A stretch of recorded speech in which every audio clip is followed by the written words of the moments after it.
This is Elliot Fineman, CEO of the National Gun Victims Action Council, welcoming you to this week's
station. To anyone on the pro-gun side who wants to appear, we will have some more pro-gunners. Today we don't, and that's just fine with me. They're welcome to be here, but my real audience are the people on our side who we'd like to share answers that they can give to the objections or positions that are taken by the pro-gunners. But what we're going to do right now is start with our usual segment, which is Martha Rosenberg, our senior editor, and I are going to talk about this week's news. And Martha, there's quite a bit of news, isn't there, this week? Well, there certainly is, Elliot. We're not going to run out of things to talk about with this Santa Barbara shooting. Wouldn't it be wonderful if we, came to a week where we, in fact, did run out of news, where we wouldn't have to talk about a horror that did not have to happen and should not have happened, that's affecting lives permanently. When something like this happens, it's not that okay. Well, it was a bad thing. Lives are changed dramatically forever. And one person I met early on who had lost his father to gun violence made an observation, and I thought it was true. He's a guy now in his 40s, lost his father about 15 years ago, and he said that when you lose someone to gun violence, it affects 3 generations. And oh, my goodness. I had never heard that, but certainly that makes sense, yes. yeah, and in my own case, of course, it's absolutely so. It's me, it's my son who's not here, so his 3 grandchildren and my daughter-in-laws. It'll be my grandchildren's children because they won't have the grandfather that my son would have been and the input of his magnificent personality and skills and all the things that he brought. I think I've told you several times he taught my 4.5-year-old son, who's now my 16-year-old grandson. He taught him how to ski expert slopes when he was 4.5. The kid Oh, my was, goodness. taught to ski black Oh, diamond slopes at 4.5. And Michael, my son's position was you could do anything. There was nothing you couldn't do if you just set your mind to doing it. And he lived his life that way. And tragically, he's not here to be living it and passing that on as well. Well, let's talk about Santa Barbara. What was your first reaction, Martha, when you heard the news about Santa Barbara? well, I guess my reaction was, as it always is when there's a new mass shooting, which seems to occur almost every week, which is when will we reach a tipping point? Because I do believe we will. The whole nation will suddenly reach a tipping point, like it has with minimum wage, immigration, marijuana, gay marriage. I mean, there's a point at which people just get it. So that was my first thought. But then as the facts came out, there's several things in this story that make it different or make it extreme to people, one of which, of course, is the father, Martinez, of one of the slain students who's so eloquent. But also the fact that law enforcement 3 times missed intervening with this person and didn't even search him for weapons. So it's a clear example of lack of enforcement, lack of laws. Also part of the issue is, as we're hearing in some progressive communities, the extreme misogyny and woman hatred of this person. It also relates to the whole idea of weapons on campus because parents don't want to send their kids to these contexts. And then finally the mentally ill issue, which you have talked about, Elliot, that unless there were a registry, if somebody buys a gun legally and then becomes mentally ill, there's no way to know it. So this case has just all the issues that are wrong with the gun culture encapsulated into it. Well, it's a microcosm of everything that's wrong. And the thing that always emerges when anything like this happens, there are two reactions you can count on. One is the reaction on our side: when's it going to end? What has to be done? How can this be prevented? How could have this been prevented? And the pro-gunners chorus of this could not be prevented. This has nothing to do with guns. This was something that just, is the reality. There are people who are going to go off and they're going to kill people. And it has absolutely nothing to do with guns. I was struck by something you shared with me during the week. You said that when news of the shooting went up, that there were immediately something like 11,000 comments made by pro-gunners to an article that went up. Could you refresh my memory about that? Yes, I believe it was Reuters, but one of the big news services, of course, ran the story, and just within hours, there were thousands and thousands of the gun zealots saying, it wasn't the guns, it was whatever they, and already trying to dispute the facts and trying to defend their best friend, which is their gun. And it's always frightening to me how activated these troops are, because they are single-issue people, and a lot of us are not just anti-gun violence. But it was a huge outpouring of pro-gun sentiment before probably these bodies had even been claimed from the morgue. It was just chilling. Well, they are organized, and an alert goes out, and they all get to their typewriters or their computers, and very rarely do you hear anything about the victim, and right. About the, sadness. It's always, if they mention the victim at all, we feel badly this person was killed, but it had nothing to do with guns.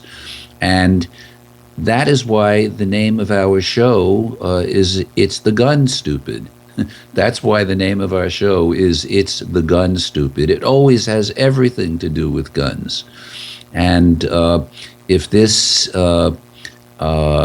killer, I don't use their names, and I'm very disturbed, by the way, by something that's been going on, which is they're publishing his manifesto. This guy doesn't deserve 1 second of airtime, and by doing it, it encourages other people who, want the notoriety in their 15 minutes of fame to do the same thing. If I could pass a rule, it would be that when the killer did something like this, we'd never know their name. They would vanish into, the dustbin of history, as an unknown killer. We wouldn't know their name. We wouldn't give them any recognition. We wouldn't give them any voice. This guy has a voice. What about, Mr. Martinez's son? Where's his voice? What about all the other people that were killed? Where's their voice? And we give a voice to the murderer? Yeah, I It's agree with you that it's very inappropriate to, and that's what these people want, and all this question of his feelings were hurt or was he raised wrong?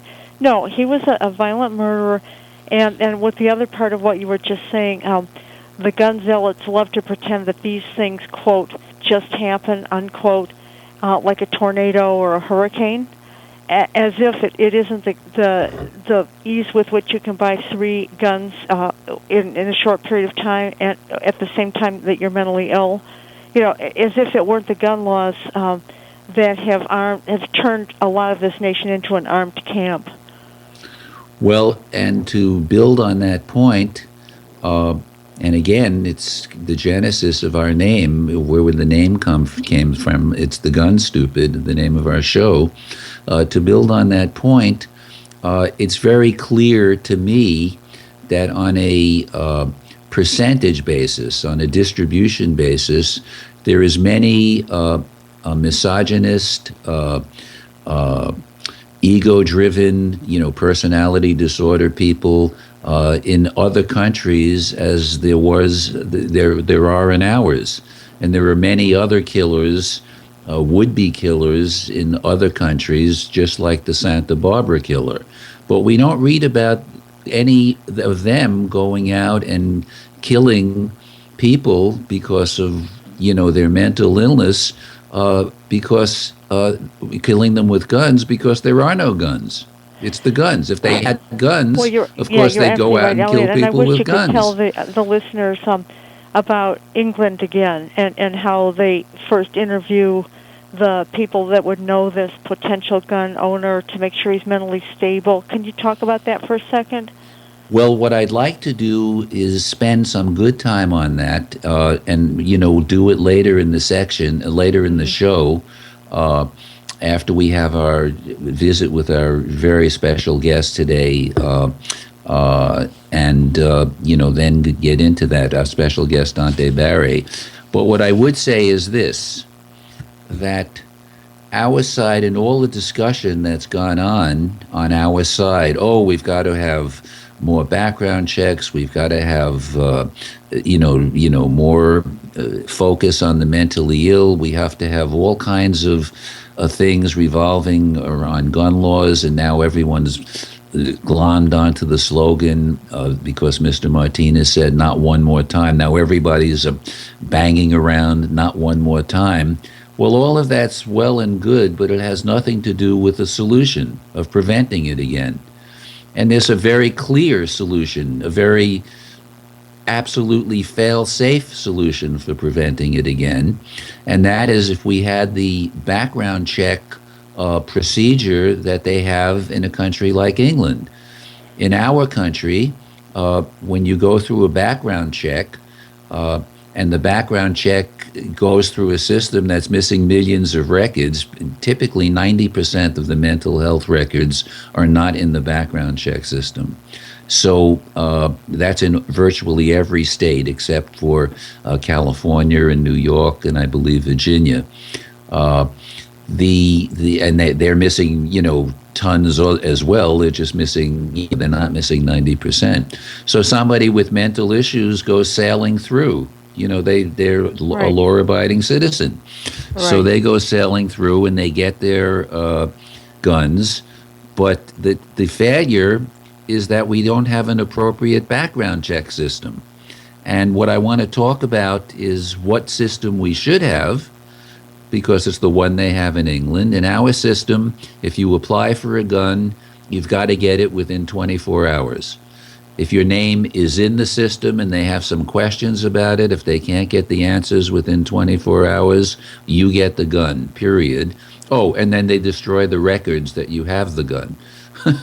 So, I mean, if you wanted to design the most dangerous system you could, the one that would encourage people who shouldn't have guns or allow them to have them and commit the heinous crimes they do, this is it. We got it.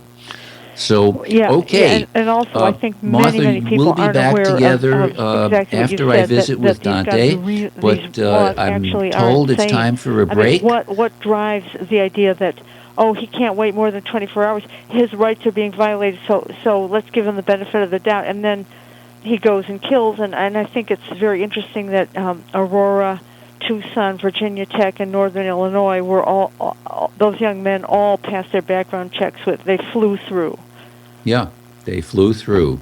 Well, we'll talk more about this in our section after our interview with Dante. So stand by, and it's All time right. to take a break. And stay with us, and after our break, we'll be back with an exceptional young man that I had the pleasure of meeting this past Saturday up in Newtown at the youth seminar for preventing gun violence.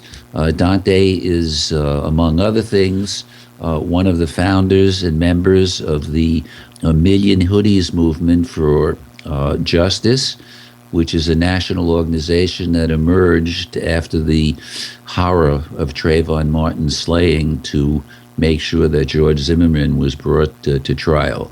But stay tuned, and we'll see you on the other side of the break.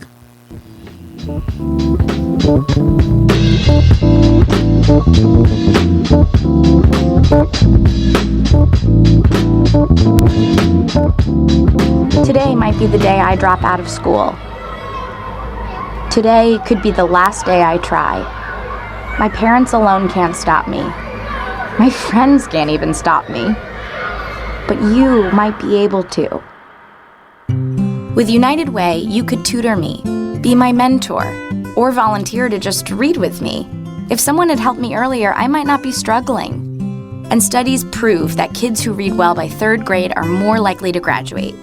There are tons of ways people like you can help kids like me stay in school. And United Way is calling for you to be one of them.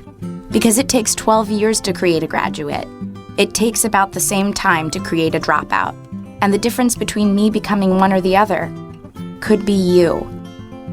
Make me a success, not a statistic. Take the pledge to volunteer now at unitedway.org. Brought to you by United Way and the Ad Council. Packers, Vikings, Red State, Blue State. We come from different places. Uptown, Downtown. We come to different conclusions. half empty. Half full. But no matter how different we are, we're all connected, and we can all make a difference. That's why United Way brings people, expertise, and resources together to improve the education, income, and health of our communities, the building blocks for a better life. When we live united, our efforts, magnified by others, add up to real change. Children succeed in school, families gain financial stability, the health of our neighbors improves, and suddenly, so do our communities. But real change won't happen without you. Live united. So let's look beyond our differences. Live united. One by one, let's make a difference. Let's reach out a hand to one and influence the condition of all. Live united. Give, advocate, volunteer. Live United. Sign up today at liveunited.org. Brought to you by United Way and the Ad Council. You're listening to We Act Radio, WPWC 1480 AM. Visit us online at weactradio.com.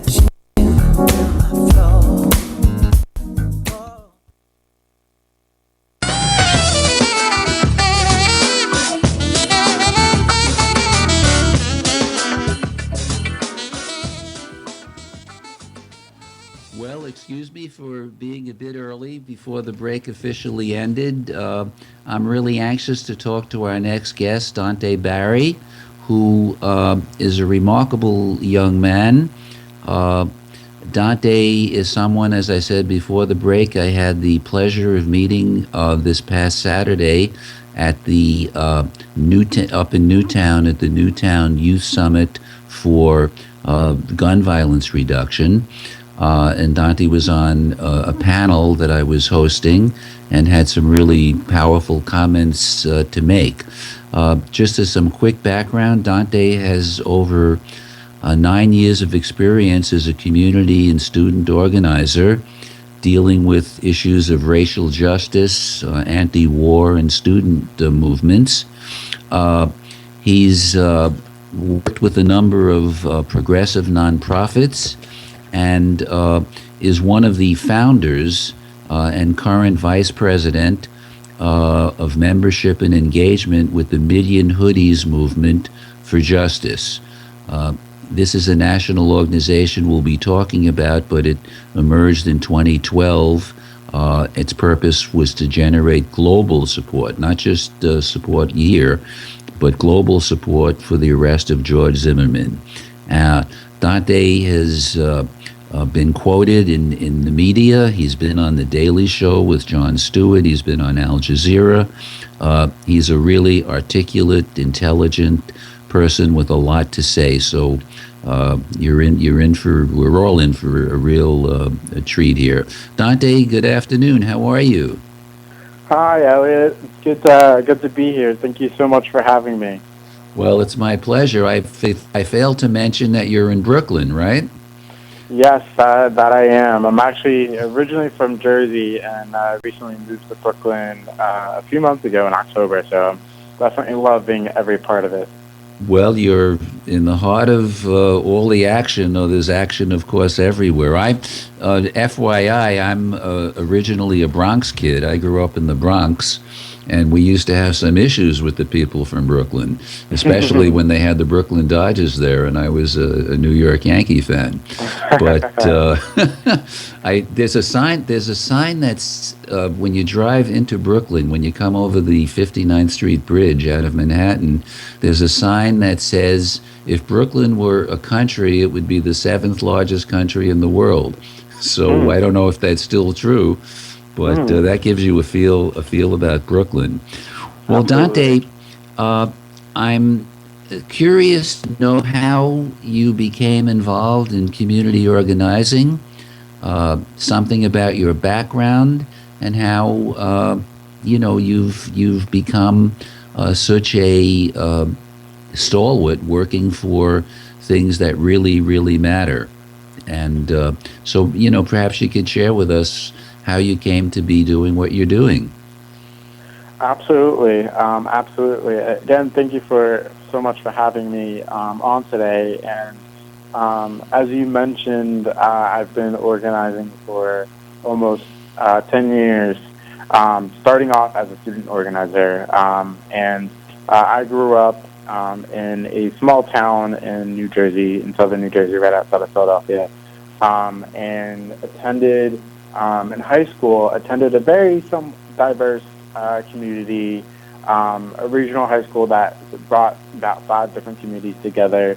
But I always recognize some of the disparities, particularly racial and economic disparities, within my own high school structure.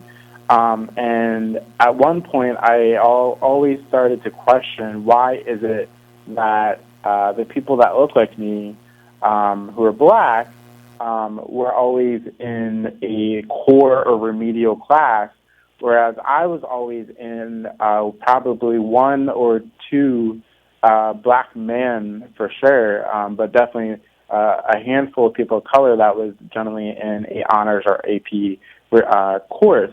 And I thought that was problematic. I also thought that the binary of like, wait, this is probably not the community I'm supposed to be in, was always something that was very confusing, and it's something that was really internal. I internalized it. So with that, and then a lot of the things that was happening within our school community, from gang violence to our teachers were going through a contract dispute with our administration, to just a lot of the core challenges that were very micro in comparison to some of the macro issues that are facing our communities today across the country. But I started organizing at that point in high school, where a group of peers and I that were 17, 18 years old were so pissed off, were so frustrated, and so we put together a nonviolent peace marching conference that we organized ourselves from September to April 22nd, 2006, and we fundraised $17,000 on our own, and we were 17 years old. Brought in Reverend Martin Luther King Jr.'s nephew, Vernon C. King, to give the keynote speech. It was an all-day event. We brought in our community. We had community organizers that brought in our communities to make sure that they're represented. We had a school coordinator, who was also myself. who organized our school, even for going through a teacher contract dispute where the teachers were going through a bell-to-bell strike, where they were not participating in extracurricular activities or things like that. So at that point, I realized how powerful it was to take action like that. And I also saw the value of collective energy and collective action. And from there, I've kind of committed myself to nonviolent protest, nonviolent action, and community organizing because I see the potential and I also see some of the results and impact it has made over time. Wow, that's quite a story. That's quite a story. What were the goals of this, first conference, the one that you described that you organized? Right. What were you trying to get across to the attendees? Right. What did you want them to leave with, if they were going to take things home with them? What ideas and what behaviors, if you will, did you want them to get from this conference? Absolutely. Yeah. So the first takeaway was that we wanted to elevate the community. So a lot of the folks within our communities at that point, in a sense of the sentiment and what the emotional appeal is, that people weren't energized or people weren't pushed enough to care, to do something. So we wanted to first make sure people knew that this was an issue, this was a problem. And then the second part is that we wanted to provide folks with the opportunity to figure out what to do when they recognize that this is a problem. So we actually brought in our alternative schools to help coordinate different classes that represented our 5 values that we stood upon. And those were avenues so that we can take them to get to the next step. So for the very core goal for us was just to elevate the issues, and then the second step was to, now after we elevated the issues, here's how we can do and go forward to make sure that we can actually get some things done.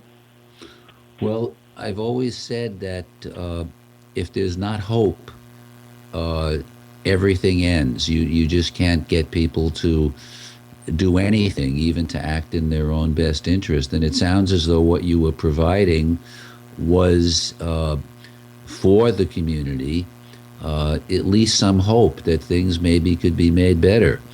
And that's kind of like finding water in the desert, that you think. I heard it, by the way, at one of these sessions I attended up in Newtown, one of the breakout sessions, I think it was in social media, where this was a guy from Harlem, a young man, a terrific guy who we're going to have on the show, in the future. And he was saying in the most polite way he could, but you could sense his frustration, that essentially what he didn't make a difference. He was trying to do things, he was working, he was involved with organizations, he was doing what he could do, but it was almost what he was saying was, I'm playing in a fixed game here, and I can't win. The game's crooked. I can't get forward, move forward with it. And I agreed, I silently agreed, saying, yes, it is a fixed game.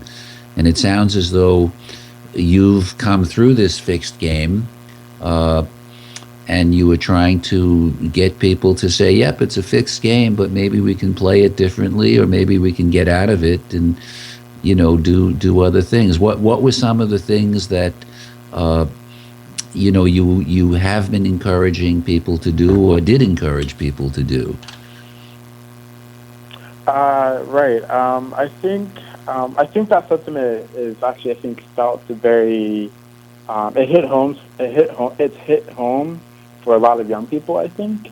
And I mean by that is because that we're always we were always told to not necessarily to speak up as often within the the environments that we've been in. So for me, I'll not necessarily accepted that this is the way that things are, but more so that this is the way that things can be if we do something about it. And I've never approached some of our issues. I've never approached some of our day-to-day or even just overall problems as a way of like, this is just the way things are.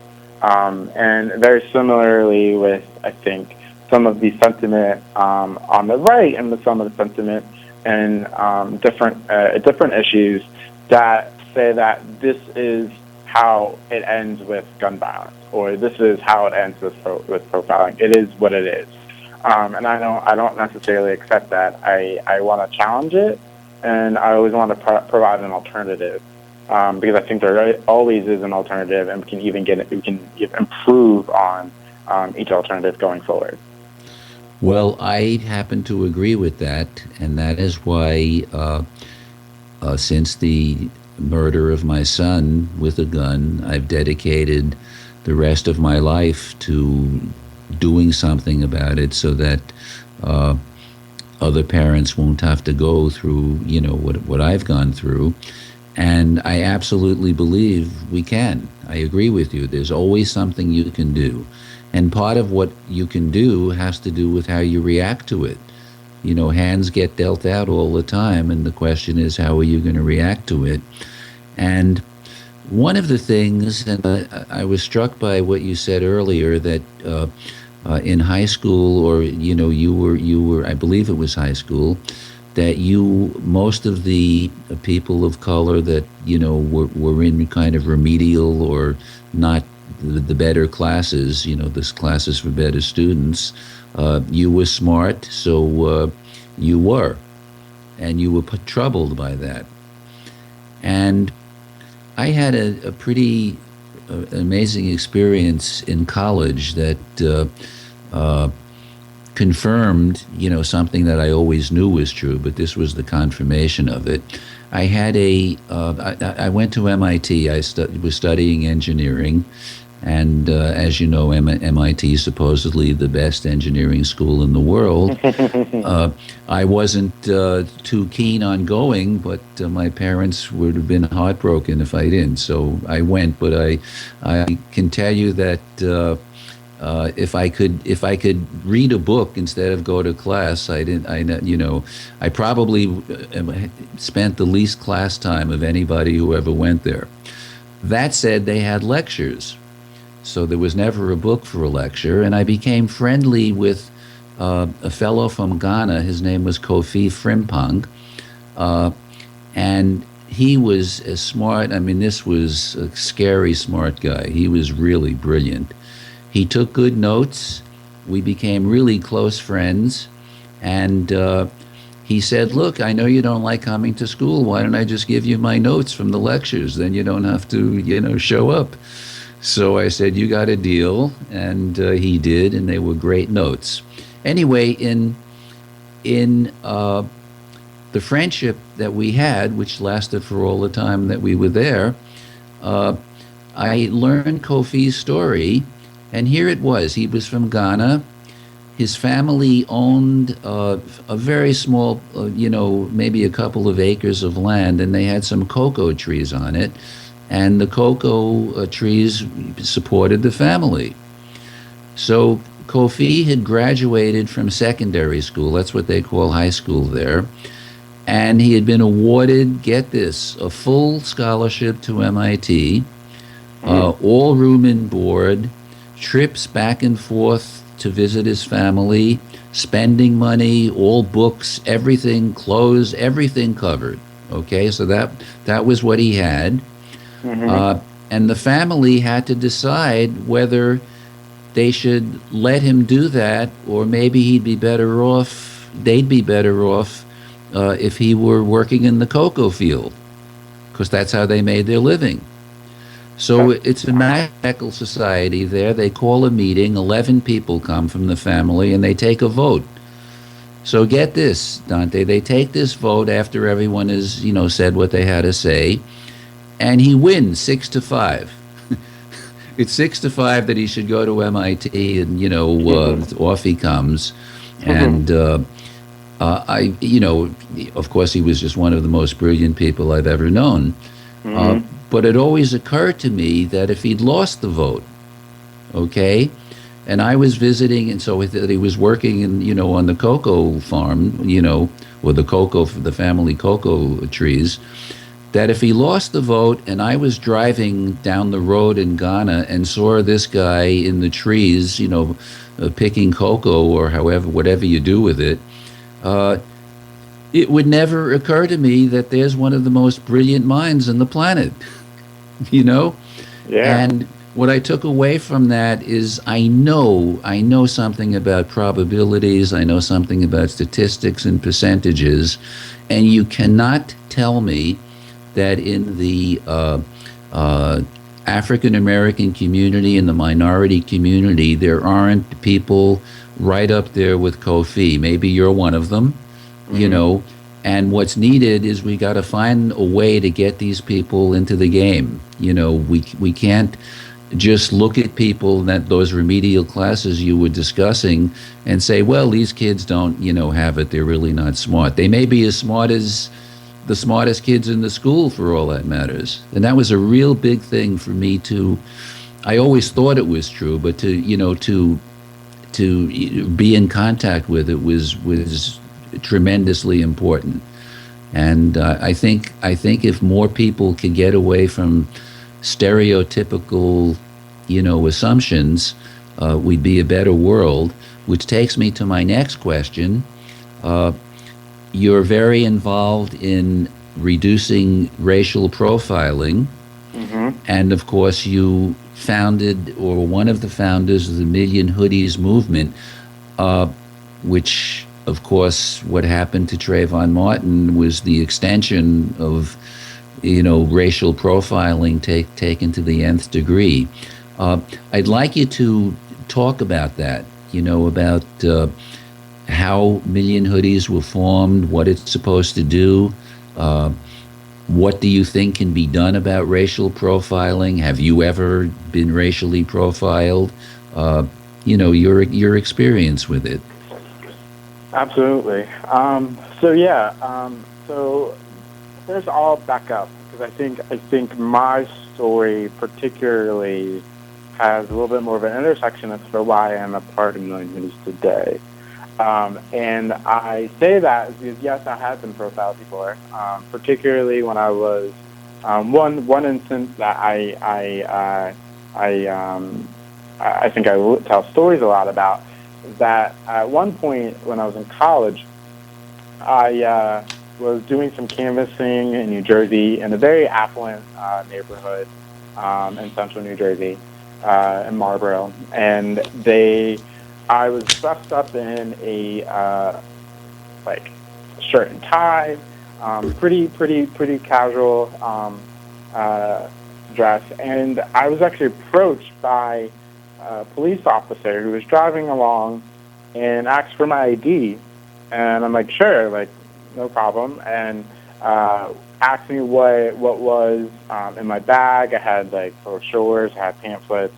I had a little, a phone to make sure that I was keeping track of the doors I was knocking on.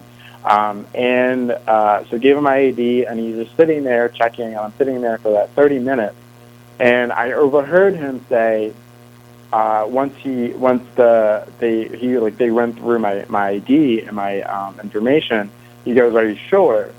To double check that I was okay enough to keep going forward.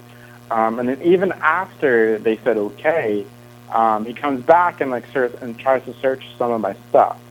And at that point, I felt a little bit intruded. I felt like my privacy and my security wasn't safe. And after that, I definitely asked for me to be relocated for my canvassing going forward.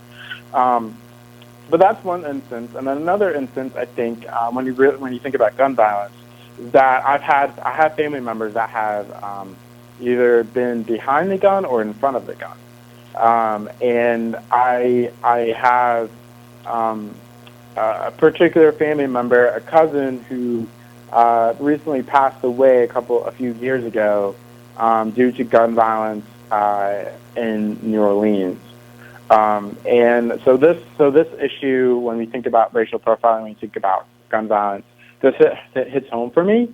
And Million Hoodies was formed in 2012 by in the wake of the killing of Trayvon Martin by George Zimmerman. And it was founded by a young man named Daniel Marie, who discovered after reading a blog post by Michael Skolnick, who is the president of Global Grind and the political director for Russell Simmons, that this story wasn't actually getting attention. It wasn't getting any attention at all. No one was thinking about it. And what was the issue was that George Zimmerman wasn't being arrested. Right. So how Million Hoodies formed was getting the attention of people from all across the country and all over the world to draw attention to this one issue, this one case that was happening, to arrest the person that actually killed a young black teenager. And I still think that he was profiled. And for me, doing this work, I think really gets at not of the actual instances particularly. I think what happened to Trayvon Martin, what happened to Jordan Davis, who was also a young black teenager in Florida, that was also was affected by gun violence by this white man named Michael Dunn. Right. I think these are not isolated incidents. These are larger systemic issues that affect communities of color every day. And profiling consists of not just about violence itself when you think about someone holding a gun, but also it's also affected by mass incarceration, the school-to-prison pipeline. It's also affected by the deportations affecting the immigrant community. So when you think about profiling, when you think about racial profiling, you have to think about some of the systemic issues that keep allowing this to happen over time. I think you absolutely do. You've mentioned several areas, and it comes down to the stereotypes that are engendered, and encouraged, and just you see it on TV, you see it in the movies. It's just it's a vicious cycle. I'm sure you're familiar with Mark Cuban, the one of the founders of Yahoo, who he sold out and now owns among other things, the Dallas Mavericks. Yes. And he was interviewed recently. I forgot what show it was. Maybe it was 60 Minutes. I don't remember where the interview took place. He was asked a question, and he answered it honestly, and I give him points for answering it honestly. He said, quite frankly, if he's walking down a street at night and he sees a young African-American man wearing a hoodie, he'll walk to the other side of the street. And he said the same thing about Hispanics. And everybody made a whole big deal, that, this is racist and so on and so forth. And, he could have ducked the question, but he was being honest. And there's, it comes to, it's all this, here's the difficult thing. I'll ask you this as an engineer, okay? If you did, as a scientist, if you will, if you did a study, and the study said there are 1,000 issues, there are 1,000 incidents of violence, okay, and the 1,000 incidents of violence were committed by I'm making up numbers here, Dante, so, I'm just making them up. By 86% of a certain, say of people of color, just to make a number. Would it be reasonable to say, gee, maybe, I ought to be careful? It's kind of like when I lived in New York, you knew that you didn't go into Central Park at 3 in the morning, or you didn't go jogging around the park. Right. So you have, that kind of statistic. There's also the other side of the statistic that the African American community, which is about 14%, 16% of the country, is 47% or 48% of the gun homicides. So you've got the other part of it. I don't know how we overcome these stereotypes. I know we have to, but and certainly Zimmerman was a bully, to use a term our senior editor often uses. He was out looking for trouble. This was a guy who was told to lay off, go away, but he was out looking for trouble. And what was Trayvon Martin supposed to do? Not defend himself? But I don't want to review that for the moment. My question is, what do we do to overcome these stereotypes? That's the real question. That's a good question. So what we do at Million Hoodies is twofold. Our mission is to empower and protect young people of color from racial profiling and senseless gun violence through creative technology, counter-marketing, and community organizing. And our approach is changing culture, so changing the narrative around gun culture, changing the narrative around profiling culture, so that these types of instances don't become even more prevalent.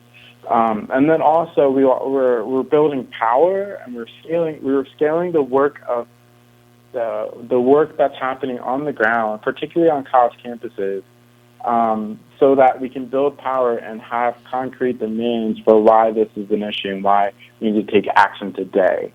And we're actually having an event coming up actually in Philadelphia to start that process. It's Million Hoodies' first ever Power Summit in Philadelphia, Pennsylvania on June 13th and 14th. And we're bringing together students, high school students, college students from all over for 2 days to go through some skill development training on developing the skills to organize and developing the skills to advocate for these issues, to also get aware of the issues, so providing them with a full understanding of what is the profiling crisis and what is the gun violence prevention crisis right now. And then third is to strategize. So we don't want our folks just to come here and then learn and then leave. We want them to actually build stuff. We actually want them to build a movement. So we're gonna be helping some students go through how to build campaigns on their campus and in their community, and how to best support them going forward. So when we think about how do we solve, I think first we have to empower those who are largely impacted and affected by the issues, and provide them with a platform to act and to get the work done. Well, I think this is well thought out and unbelievably valuable, and I'd like to set a date with you. After I remember hearing the announcement about the Philadelphia Power Summit from June 13th and 14th, for you to come back and report on what happened, and how it turned out, and maybe we could have you and some of the other attendees kind of talk as a panel about it. I hate to do this, Dante, but my producer is saying we're over our break time, so we've got to cut this off. There were so many other things, I would like to talk with you about, and we will. And I want to thank you for being on the show. I want to thank you for what you're doing and for speaking your truth. And I want you to know that on It's the Gun Stupid, you will always have a voice here. And we will, surely have you back again. And we wish you all the success in everything you're working on. So take care, Thanks so much. and we'll talk soon. Thanks so much, Elliot. Thanks for having us. My pleasure. Well, it's time to take a break. Mr. Producer, it's okay to take the break now. I just didn't want to cut that interview short. What a remarkable young man Dante is. And let's take a break, and then we'll be back. And Martha and I are going to talk about a big secret that everyone's going to find out about tomorrow, but we'll give you a little sneak preview about it. A major thing in the preventing gun violence activities. So wait for us. We'll be right back.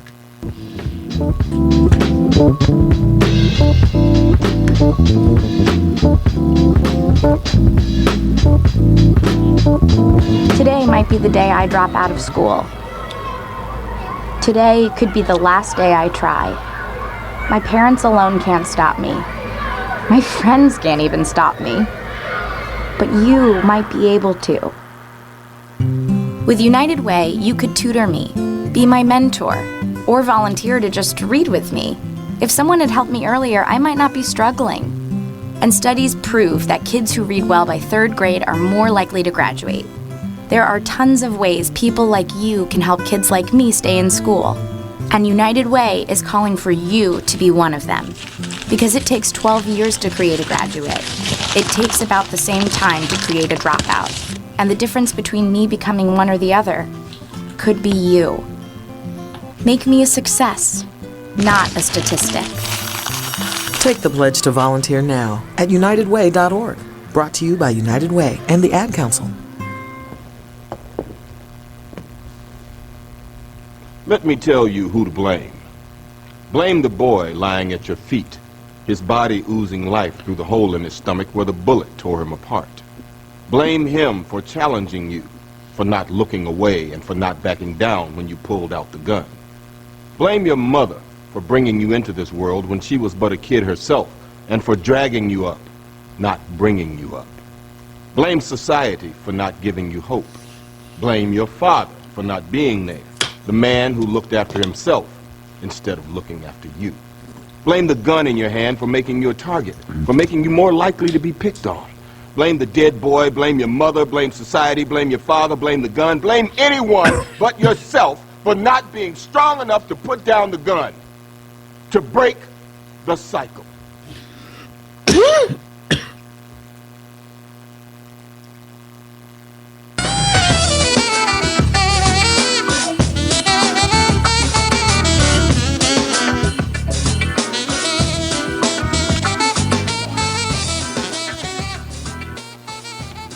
Well, welcome back to It's the Gun Stupid.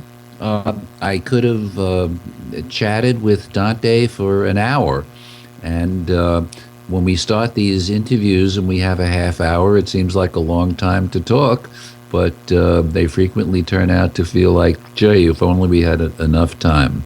Martha, Yes. I wanted to talk about two things on this segment.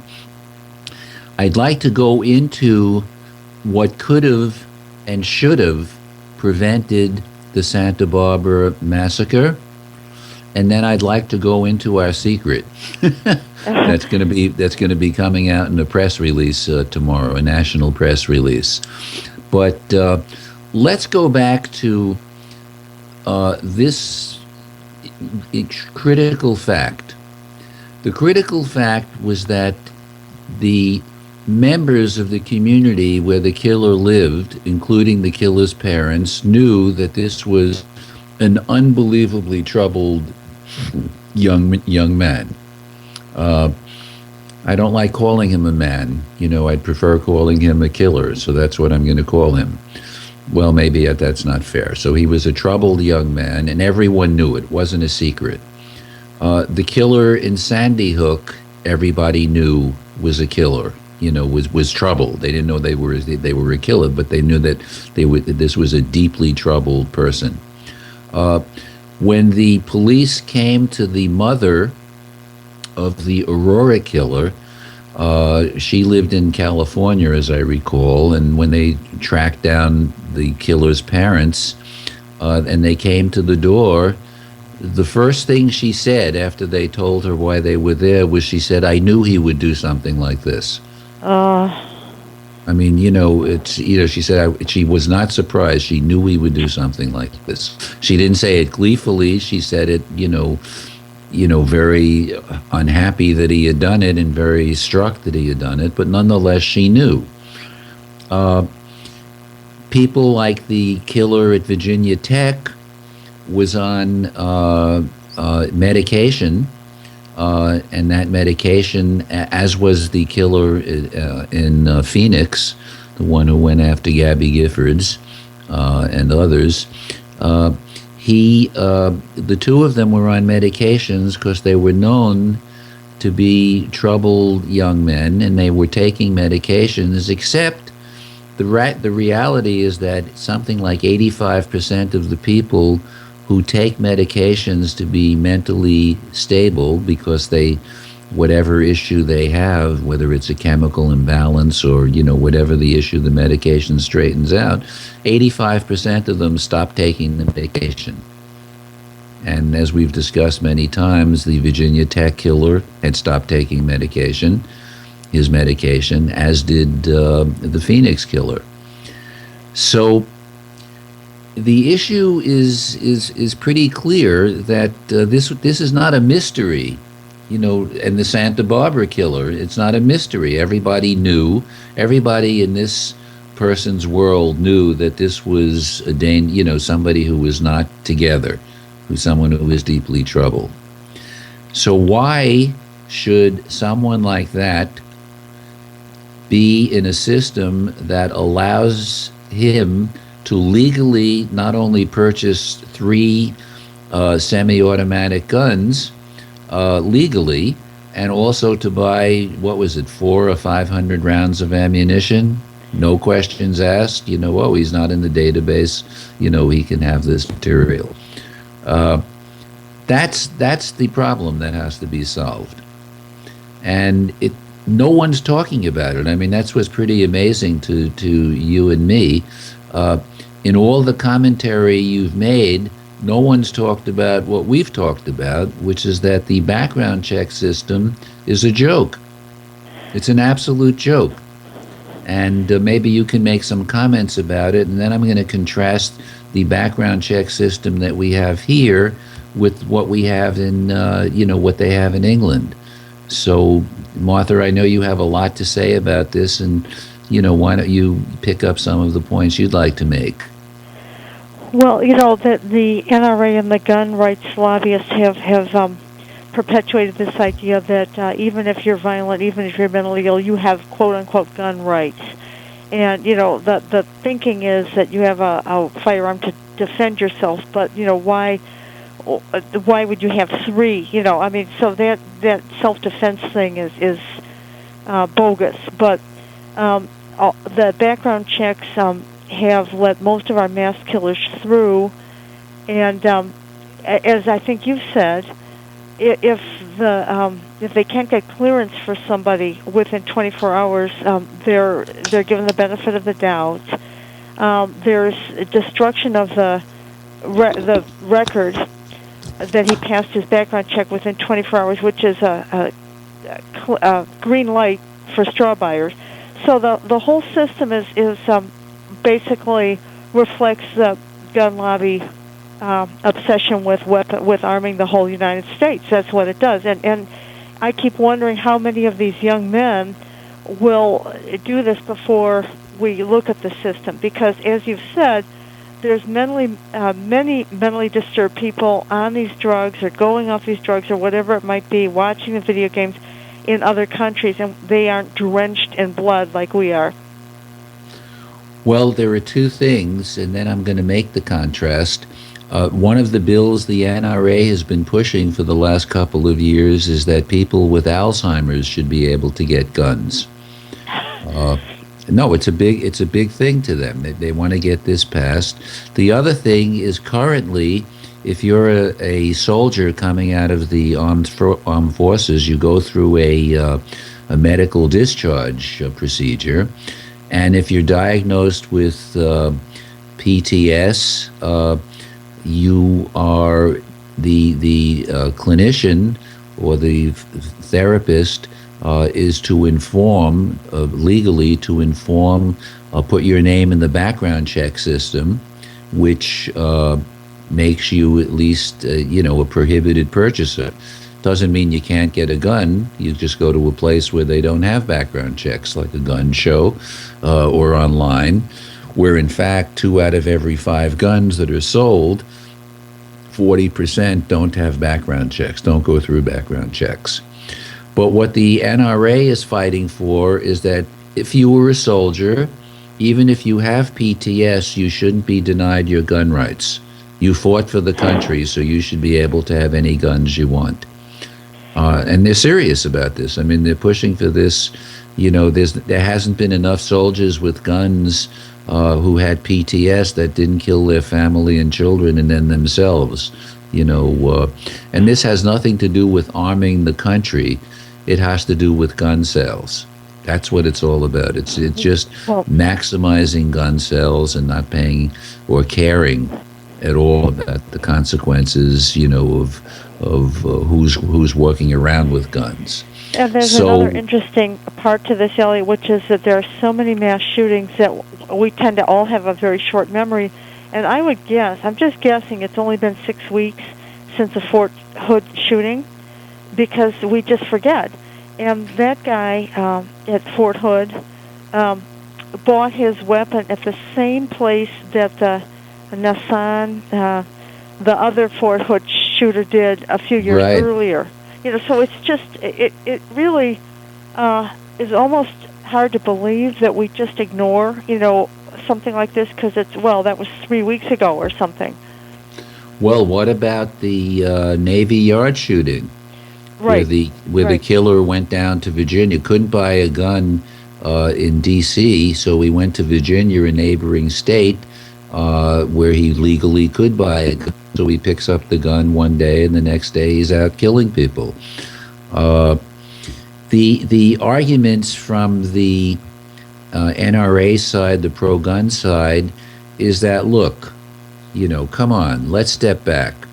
Of all the killings that take place, of all the gun homicides that take place in the country, some 10,000 a year, the number of people who die in mass killings is trivial.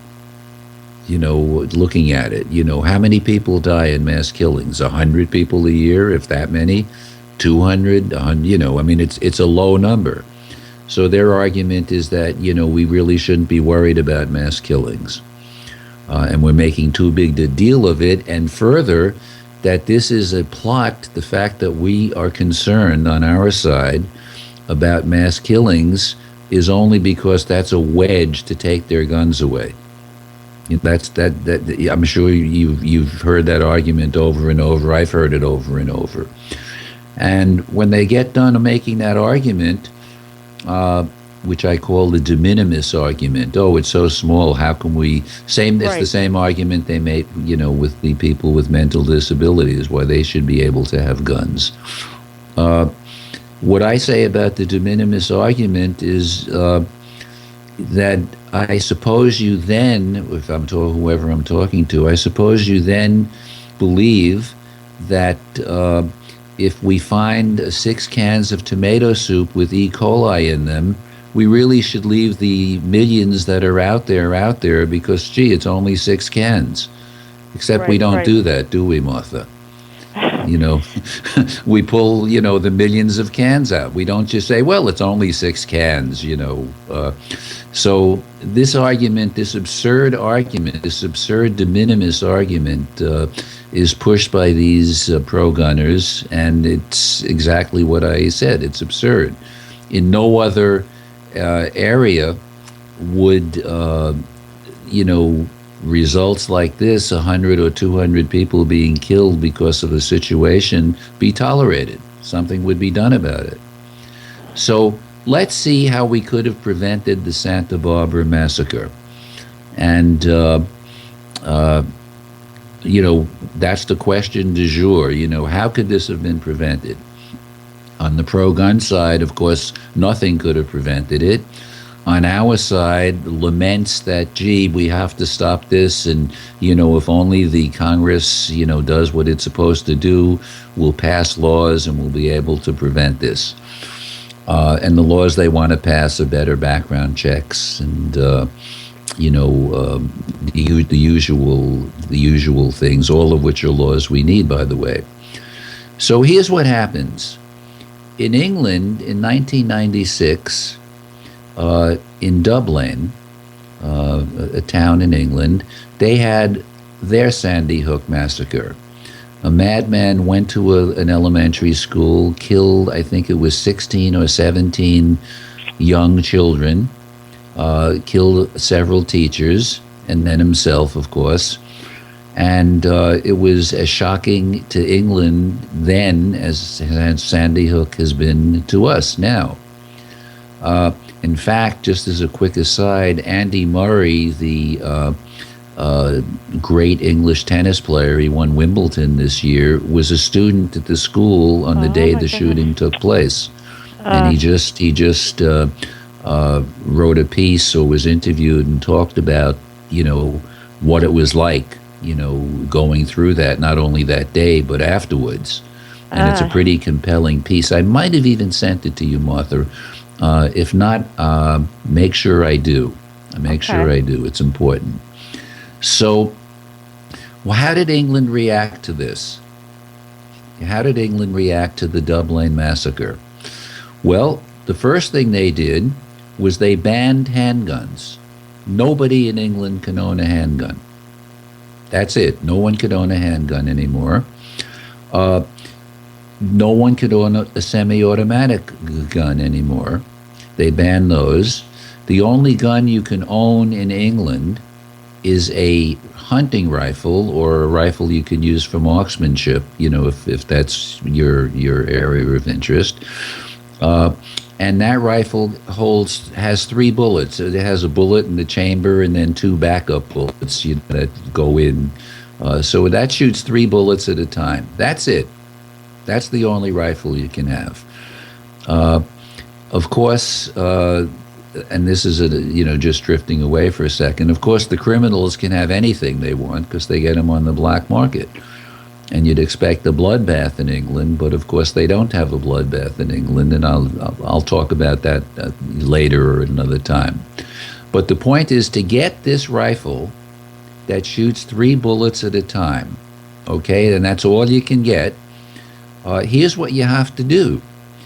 Somebody has to write a reference letter for you, saying, Martha's a solid citizen and I think she would be okay, and is qualified and stable enough to have a rifle. They then don't issue her a rifle in 24 hours. What they do is they then go interview the people in Martha's world. They speak to her family. They speak to her friends. They speak to teachers. They speak to physicians. They speak to the people who know this person's world to find out if the people in that world feels, that this is a person who would be okay having a gun. And then they speak to the very person themselves. The process takes 2 months, maybe 2.5 months.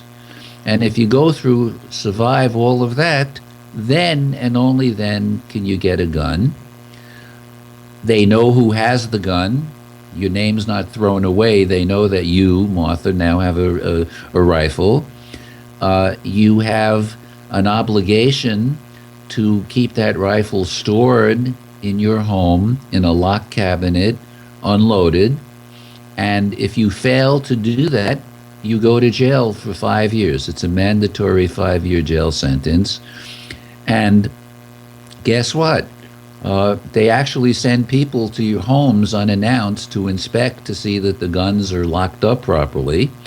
And I know this because I have friends who live in England who, in fact, do have hunting rifles. And, they've told me about the inspectors coming.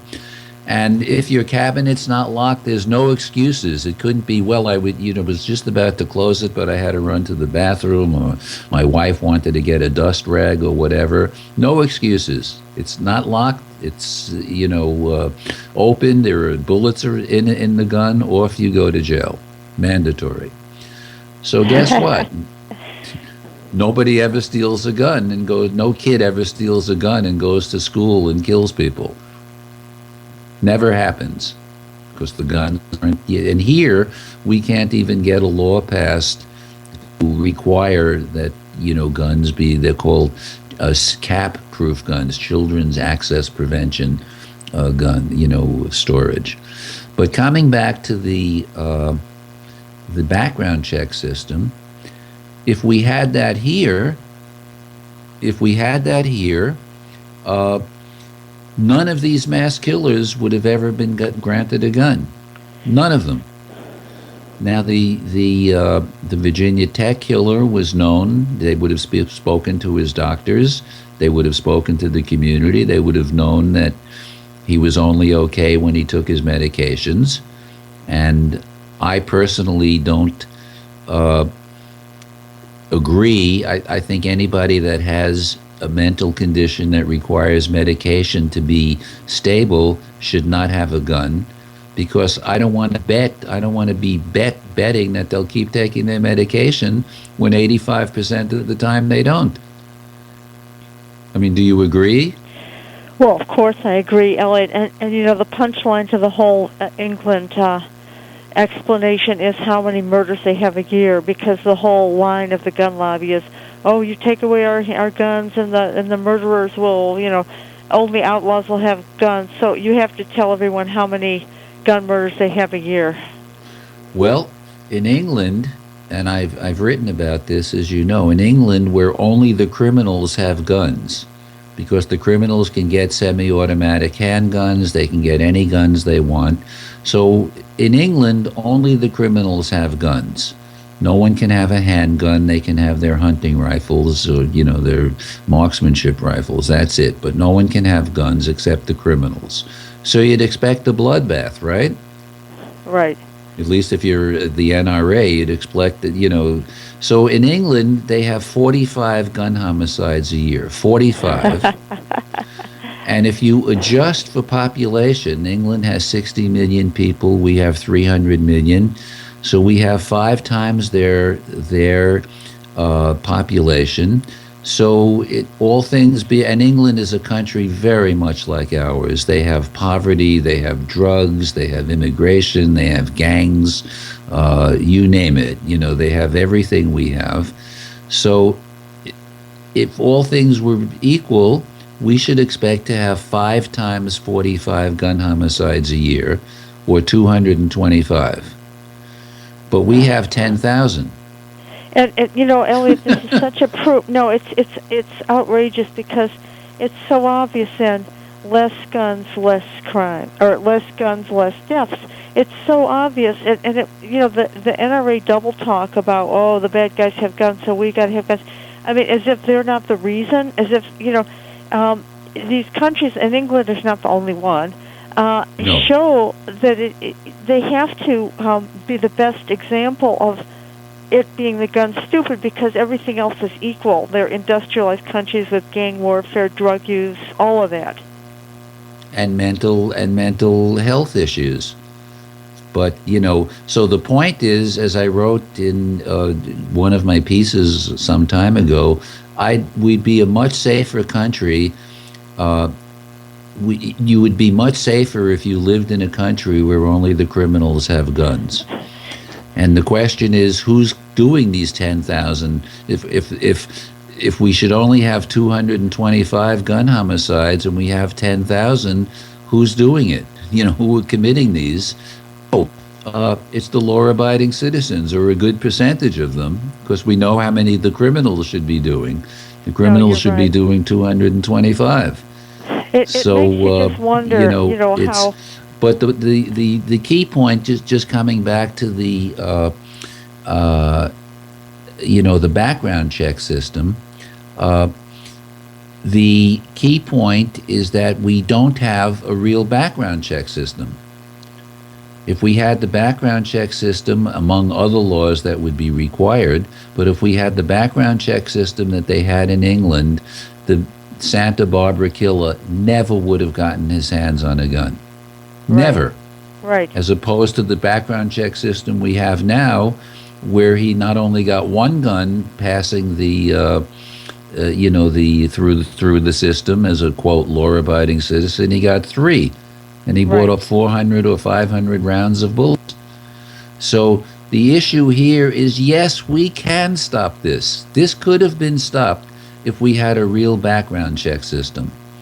And the NRA's objection to it, which is so absurd, it's really hard to even articulate, is that because we have the Second Amendment, people shouldn't have to wait more than 24 hours to get their guns.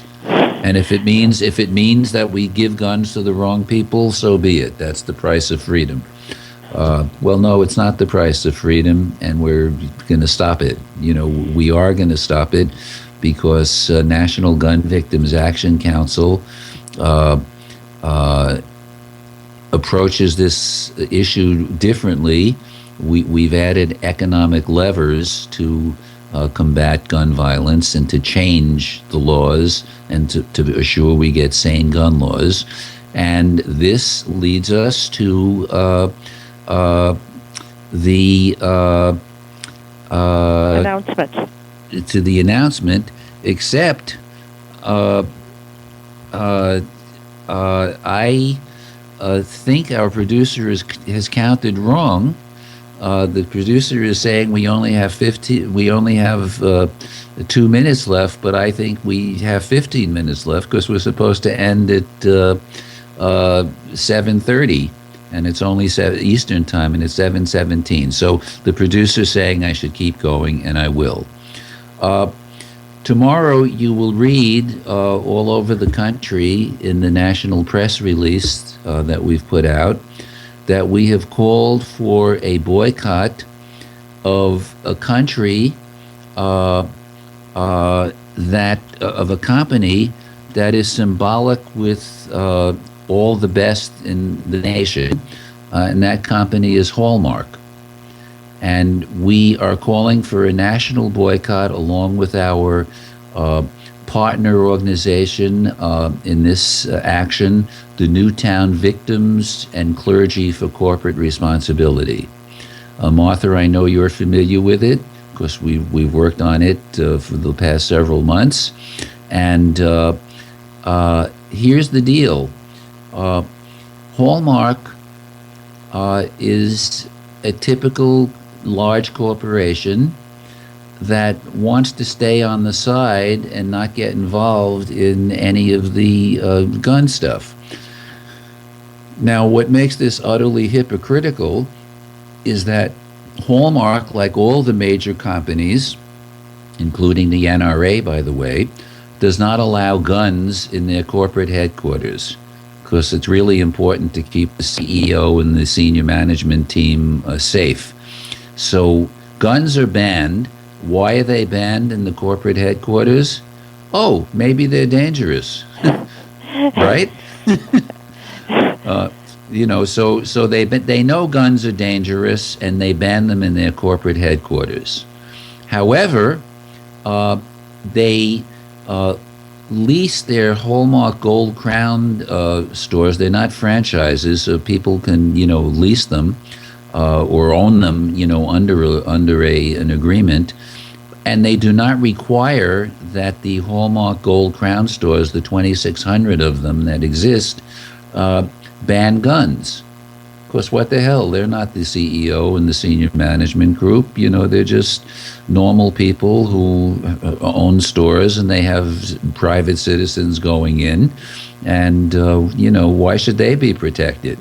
you know. So they don't call for that. They also have made a public statement because they were incorrectly put on the NRA enemies list, and they were outraged that they would be thought of as as enemies of the NRA. And they made a public statement. Their corporate spokesperson, Linda Odell, I believe is her name, said that we, Hallmark, would never support any anti-gun initiative. That's code for any gun law. That was their position. Right. They would not support any anti-gun initiative, which is code for gun law, and which we call protecting the public safety. We don't call them anti-gun. We call them protecting public safety. So we wrote a letter, the Newtown group and our group. We wrote a letter to the to the CEO of Hallmark, Don Hall Jr., and the board members, and we said that we wanted them to come out publicly and forcefully to support universal background checks. We pointed out to them that this is something that 90% of the American people want, including 75% of NRA members and 91% of homes that have guns in the homes, and including 91% of veterans, just for good luck. So to give you a feel for how big 90% is, virtually nothing polls at 90%, that Americans agree on. Two of the things are God and vanilla ice cream. Then you have universal background checks. Mother Teresa doesn't make 90%. Pets don't make 90%. Pizza doesn't make 90%. So our ask was, we want you to support something that 90% of the American people want. And by the way, these are your customers, so you'll be a hero to them. And it's a smart business move we were asking them to do. The bottom line is that they refused to meet with us, and I was in multiple conversations with their director of public policy or public relations, who said that the chairman said we don't get involved in divisive issues. Imagine. And on their website, they talk about what they care about are family and children, and yet the number 2 killer of children behind motor vehicle accidents, are firearms. So they care about children and families, but taking a position about guns is something they don't care about. They don't get involved in divisive issues. And to show how nefarious that is, they have eight lobbyists. They spend over $500,000 a year on 8 lobbyists who indeed get involved lobbying on divisive issues surrounding telephones and postage, TV, radio, taxes. That's what they do. So they do get involved in divisive issues. They just want to stand on the sidelines, and we're not going to let them. That's over. And you'll read all about it tomorrow. We don't want anybody buying Father's Day cards from Hallmark. We have special Shattered Heart Father's Day cards on our website that you can download for free or send electronically. You can sign our Tell and Compel pledge, and we're going to get this changed around. So that's a sneak peek. If anyone's listening and hasn't bought Father's Day cards yet, don't. And of course, Hallmark's off limits now. Until they step up to the plate and really do something for children and families, which is to take the lead in the universal background checks and fighting for them, not just saying we believe in them. We want them proactively fighting for them and, making them happen.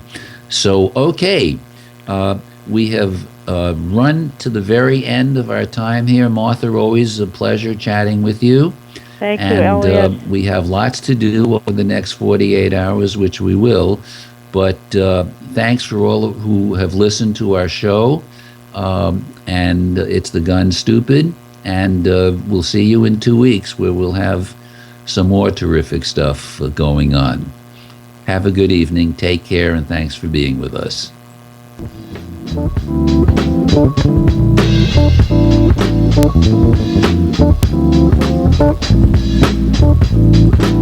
Hello, this is Julia Louis-Dreyfus, and I want to tell you about my new favorite discovery, Yosemite National Park. I recently went there with my husband and children, and we walked the trails to see the breathtaking waterfalls, admired the grand meadows and giant sequoias. But the future of our national parks is uncertain. Many challenges face our parks today, from polluted air and water to development threats outside their borders and inadequate funding to protect our national heritage.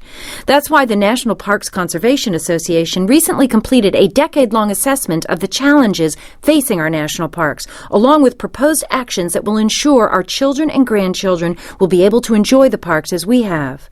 Our national parks have inspired Americans for nearly 100 years. As we approach the centennial of the National Park Service in 2016, please join us in helping to protect our national park legacy. Find out how at www.mpca.org.